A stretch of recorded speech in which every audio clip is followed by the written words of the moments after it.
Hey guys, it's Walker Dybel, author of Buy Then Build and creator of the Acquisition Lab.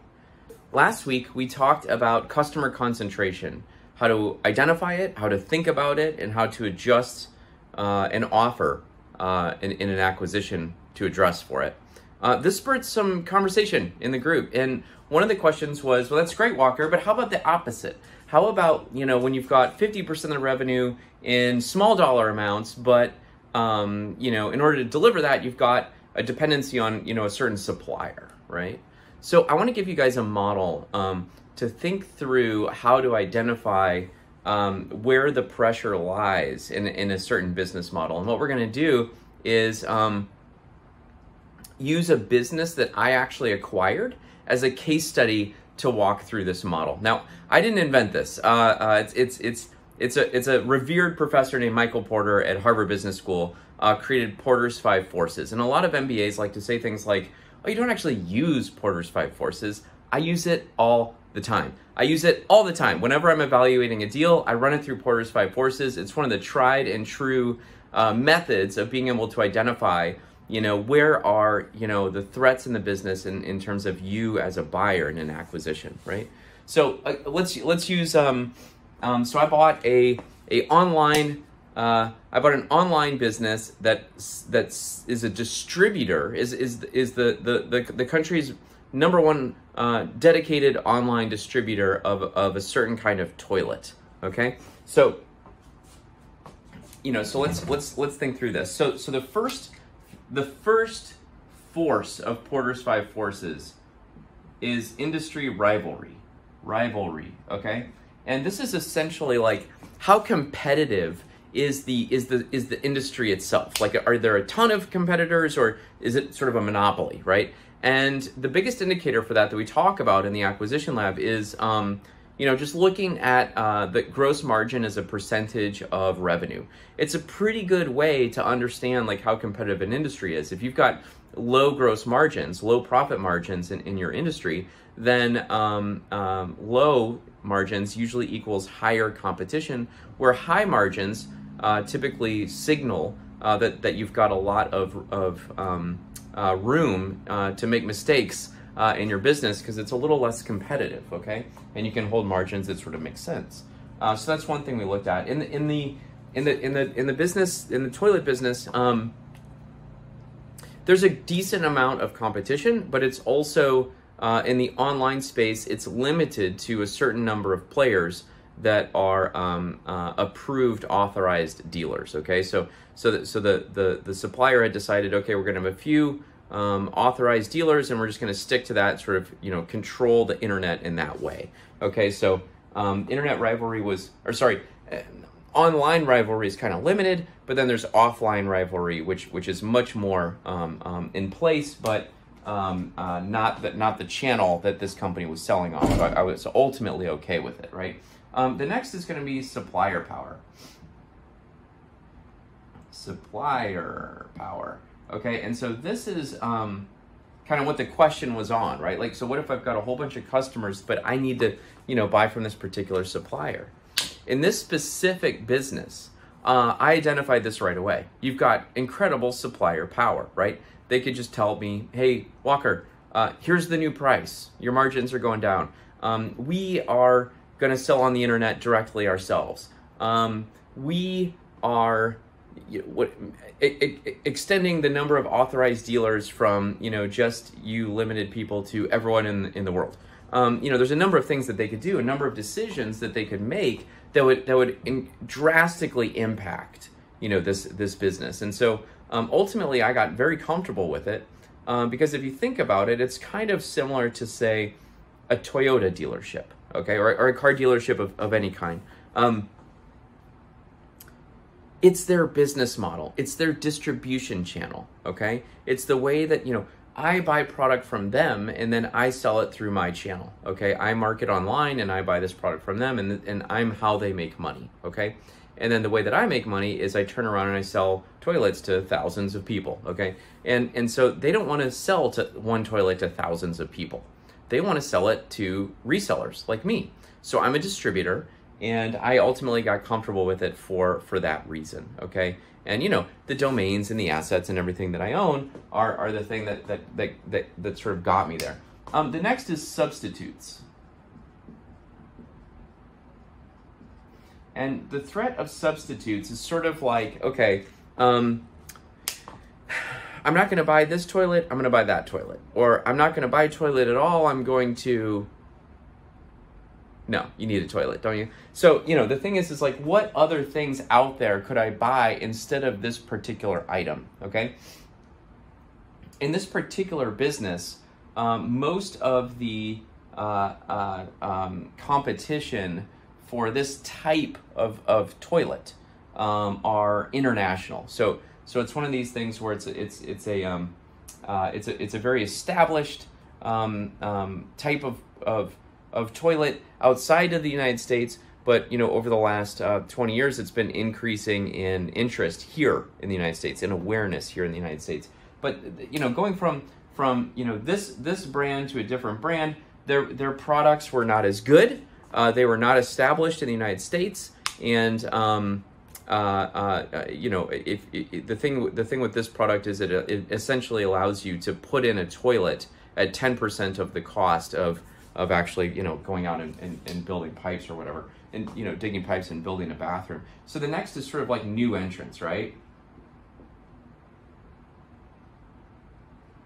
And this is sort of like, what's the barrier to entry, okay? So in this particular case, in this particular business, the fact that the supplier was keeping a limited amount of authorized dealers for online distribution was the thing that was going to limit new entrants, okay?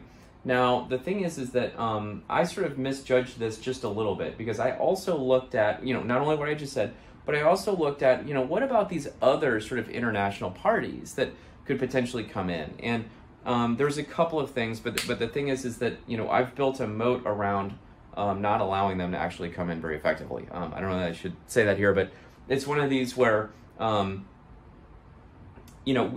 head start of this particular company is so significant in terms of branding that they are now owning the market in this space. And so, the new entrants coming from that are in this space are simply not really there. There are some that have come in from other countries that are really subpar compared to our product, and so that was eventually going to happen. But they're cheap, they break. It's one of those like, price is what you pay, value is what you get, and if you spend more with our product, it lasts a decade or more versus a year, kind of a thing. So we've got the superior product, we've got the branding, all the rest of it. Where I misanalyzed this was the other offline, sort of distributors started increasing their online presence and sort of ultimately increased the rivalry and sort of like the competition in the space that we were already in. So competition has increased where I was. I saw it, kind of as a potential risk, but ultimately, all things sort of increase in rivalry over time, and that certainly is what happened. But because we're positioned where we are, obviously everything's fine. We're running a very successful business, generating millions of dollars a year. And then the last one is, you can see this, right? Yep. Okay, the last one is buyer power, okay? And this was kind of what we talked about during the customer concentration component, where, our customer had a lot of power over us in this other company. In this company, there's no buyer power at all. The only place where buyer power comes into play is going to be actually on the Amazon platform. So when I sell a product to a customer on Amazon, these buyers can use their sort of like reviews, against us, and so that gives them a little bit of buyer power. But it's we do what we say we're going to do. We deliver what we say we're going to do. We all of those things, and so there's no real risk there. It's just sort of delivering on your product promise. And so these 5 things, again, buyer power, by the way, is what we talked about in terms of customer concentration. This is the thing that you need to solve for, okay? So in terms of what about a supplier, so the question was, what about a supplier that you're dependent on in terms of 50% of the revenue of the target company, right? And I'm dependent on this supplier. How do I feel about that? I think the answer really lies in, are you a dealership for the Toyota, so to speak? Are you part of their business model? Because the truth is that you are giving that supplier money, okay? And in a business transaction, I typically think that the suppliers are going to transfer because you are their source of money, right? And so you need to understand, like, okay, is there exclusive relationship and this kind of thing? And the big thing is, does this supplier have some kind of patent or some kind of special arrangement or some kind of something about them where they absolutely, where you as a company absolutely cannot replace them, right? So for example, I sold a company that, with my advisor hat on, I sold a company that, or helped a seller sell a company, ran the process, that, did a certain type of clothing, right? And some of the buyers were concerned because 100% of the product was coming from one supplier. And I was like, okay, but it's clothing. There were plenty of other suppliers that you could swap out, right? So I guess it was a concern for one day, but the thing is like there's other substitutes of that supplier. If your supplier has something very unique and special, and they have a certain amount of power over the relationship, and they are going to dictate terms, and you're unable to have other choices, then you just need to understand, okay, that's fine, but am I a part of their business model in a way that I can kind of hang my hat on and get comfortable moving forward? Okay, so this is Porter's 5 Forces. I didn't make it up. It's taught in every MBA school across the country, world, and it's an anchor tool that I use to try to identify where is the pressure in any kind of business model. Okay, if you are thinking about, if you want to buy a business in the next 12 months, okay, this is what we created the Acquisition Lab for. In other words, you can go out and hire a buy-side advisor. You can pay them, $150,000 to help you run a search, or you can join the Acquisition Lab and learn how to fish yourself for a price lower than 1 month of a buy-side advisor fee. It starts with an 8-week program and then goes into a lifetime membership to help you over the course of your entire search. We do world-class education. We do ongoing coaching. We have a coach almost every single day of the week.